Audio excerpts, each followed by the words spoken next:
Hi hello friends, welcome back to our channel. నేను మీ పద్మ. ఈరోజు మన ఛానల్లో బీరకాయ పచ్చడి అయితే చేసుకోబోతున్నామండి. ఈ బీరకాయ పచ్చడి కమ్మగా టేస్ట్గా రావాలంటే ఏమేమి ఇంగ్రీడియంట్స్ వేసి చేసుకోవాలనేది ఈ వీడియోలో అయితే చూసేద్దాము.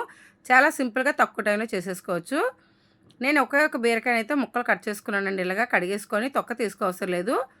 ఇప్పుడు స్టవ్ ఆన్ చేసుకొని కళాయి పెట్టుకొని ఇందులోని ఒక 2-3 స్పూన్లు ఆయిల్ అయితే వేసుకున్నాను.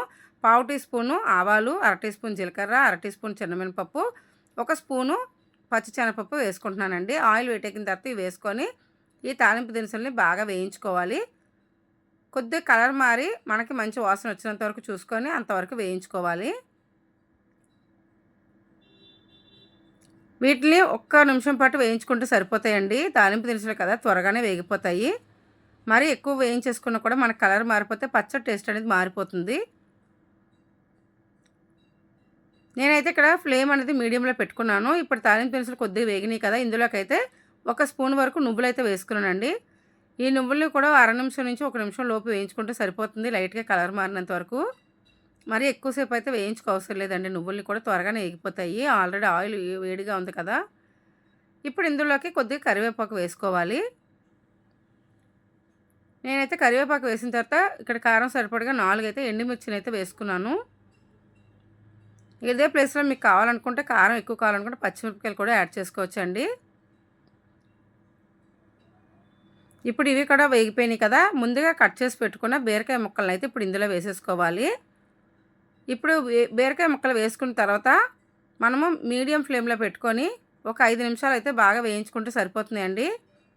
పూర్తిగా కలర్ మారినంత వరకు కాకుండా పచ్చివాసన పోయినంత వరకు బీరకాయ ముక్కల్లోని నీరంతా తగ్గినంత వరకు వేయించుకోవాలి.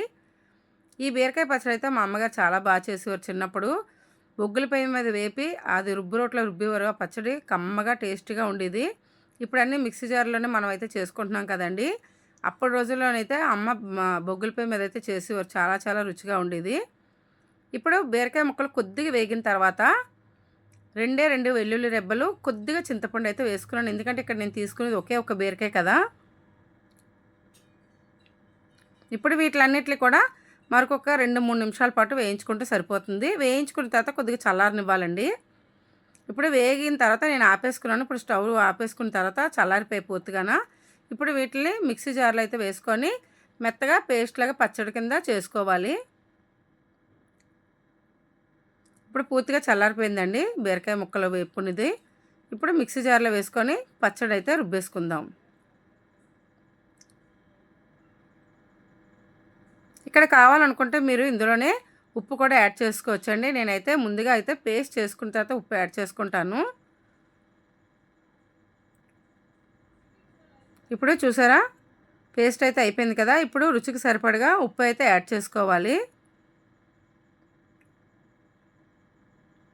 ఇలాగా ఉప్పు యాడ్ చేసుకున్న తర్వాత కావాలనుకుంటే కొద్దిగా నీళ్ళు కూడా వేసుకోవచ్చండి.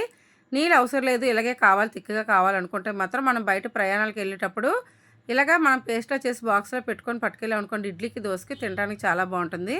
నేనైతే వాటర్ అనేది యాడ్ చేయకుండానే ఇలా మిక్సీ చేసాను, తాలింపు కూడా తీసుకోలేదండి. ఇక్కడ ఈ పేస్ట్ని అయితే ఒక టిఫిన్ బాక్స్లో అయితే వేసేసుకుంటున్నాను. ఇప్పుడు ఈ బీరకాయ పచ్చడిని వేడి అన్నంలోకి, దోశలోకి, చపాతీ, ఇడ్లీకి దేనికైనా తినడానికి చాలా రుచిగా ఉంటుందండి.